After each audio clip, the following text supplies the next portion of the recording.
Cooperativa Agricola Volpago offre carne fresca di prima qualità. Ci trovi a Volpago del Montello, Pieve del Grappa, Tre Baseleghe e presso lo spaccio del contadino a Dolo e Massanzago. Bentrovati al meteo. Un sistema perturbato si avvicina all'Italia. Avvertiremo qualche effetto anche sul nostro territorio. Vediamo insieme il dettaglio. Sul Veneto la grafica di venerdì 7 aprile ci mostra un contesto alquanto nuvoloso.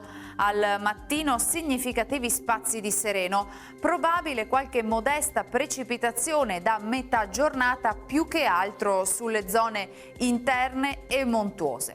Temperature un po' in aumento, minime tra 2 e 4 gradi, massime tra gli 11 e i 15 all'incirca. Ci spostiamo ora sul Friuli Venezia Giulia, dove avremo schiarite inizialmente, a seguire cielo da variabile a nuvoloso, con possibilità sulle Alpi di qualche debole pioggia a carattere locale. Temperature minime tra 1 e 4 gradi, massime sui 12-13 gradi. Infine diamo uno sguardo al Trentino Alto Adige. Avremo una nuvolosità irregolare più fitta al pomeriggio e soprattutto alla sera, quando non si escludono dei rovesci, anche in questo caso a carattere sparso.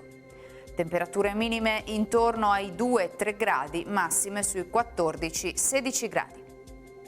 Dal meteo è tutto, vi auguro un buon proseguimento in nostra compagnia.